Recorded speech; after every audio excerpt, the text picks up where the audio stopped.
Vivekananda Educational Institutions is a gateway to quality higher education. Admissions open now. Tirchengodu Namakkal district and Sangagiri Salem district. கோடை வெயிலின் தாக்கம் காரணமாக கிருஷ்ணகிரியில் பழங்கள் விற்பனை அதிகரித்துள்ளது. இது தொடர்பான தகவல்களை செய்தியாளர் பழனிவேலிடம் கேட்கலாம். பழனிவேல், இந்த கோடை காலம் இந்த சீசனுக்கு வரக்கூடிய பழங்கள் எவை, என்ன விலைக்கு விற்பனை செய்யப்படுகின்றன?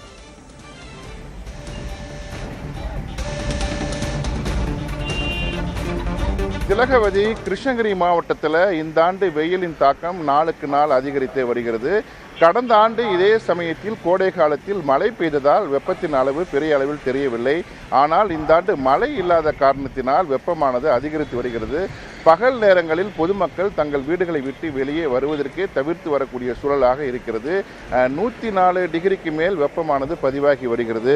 இந்த சமயத்தில் மக்கள் வெப்பத்திலிருந்து தங்களை பாதுகாத்துக் கொள்ளவும் அதற்காக அதிக அளவில் தண்ணீர், பழங்கள் மற்றும் பழச்சாறுகளை அருந்து வருகிறார்கள். இதனால் பழங்களின் விற்பனையானது அதிகரித்திருக்கிறது. குறிப்பாக பார்த்தீங்கன்னா கோடை காலத்தில் நமக்கு கிடைக்கக்கூடிய பழங்கள் என்ன, தர்பூசணி, அதே போல் முலாம் பழம், அதை வெள்ளரி பிஞ்சு, நுங்கு போன்றவை தான் இயற்கையான முறையில் உற்பத்தி செய்யப்படுகிறது. இந்த பழங்களை சாப்பிடும்போது அவர்களுக்கு அதிக அளவிலான வெப்பத்தை குறைக்கும், உடலில் நீர் இழப்பு சக்தியை தடுக்கும், அதே போல் இருக்கக்கூடிய நீர் தடுப்பு, உடலில் இருக்கக்கூடிய நீர் வெப்பத்தை குறைப்பதற்கான பழங்களாகும். இயற்கையாகவே விளையக்கூடிய இந்த பழங்களை அதிக அளவில் மக்கள் ஆர்வத்துடனே வாங்கி செல்கிறார்கள்.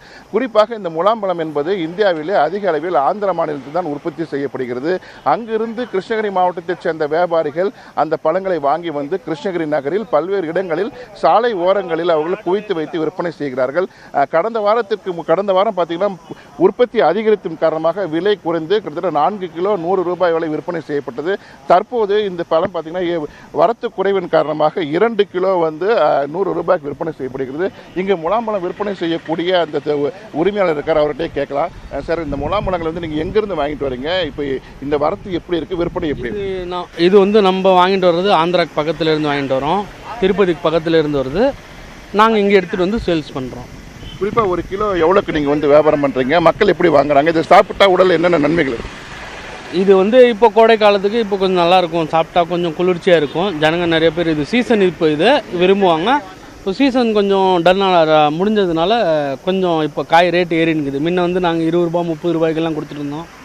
இப்போது காய் இல்லாததுனால 50 ரூபாய்க்கு கொடுக்க வேண்டியதாக இருக்குது. காய் இப்போ 1 கிலோ 50 ரூபாய்க்கு கொடுக்க வேண்டியதாக இருக்குது. ஜனங்களுக்கு கொஞ்சம் இப்போது என்னென்னா கொஞ்சம் விலை குறைவாக இருந்துச்சுனாக்கா அவங்களுக்கு கொஞ்சம் நல்லா இருந்திருக்கும். கரெக்டாக வெயில் நேரத்தில் இப்போ கொஞ்சம் விலை ஏறினதுனால அவங்களுக்கு கொஞ்சம் சிரமமாக இருக்குது கொடுக்கறதுக்கு. குறிப்பாக நீங்கள் கேட்டிருப்பீங்க திலகவதி, அதாவது கோடை காலம் என்பது தற்பொழுதுதான் துவங்கக்கூடிய நிலைமை. இந்த சமயத்தில் முலாம்பழம் வரத்து என்பது குறைவின் காரணமாக விலை அதிகரித்திருக்கிறது. எதிர்வரக்கூடிய 4ஆம் தேதி தான் அக்னி நட்சத்திரம் எனக்கூடிய கோடை வெயில் சுட்டரிக்கும் வெயில் துவங்கும் நிலையில் தற்பொழுது விலை உயர்வு மக்களை சற்று வாட்டி வடித்தாலும் கூட, ஆனால் இந்த விலை உயர்வை கூட பொருட்படுத்தாமல் மக்கள் தங்களது உடல் வெப்பத்தை குறைக்கும் வகையில் அதிக அளவில் முலாம்பழங்களை வாங்கி ஆர்வத்துடன் வாங்கி செல்கிறார்கள். திலகவதி, விவரங்களுக்கு நன்றி Palanivel. Vivekananda Educational Institutions is a gateway to quality higher education. Admissions open now. Tirchengodu Namakkal district and Sangagiri Salem district.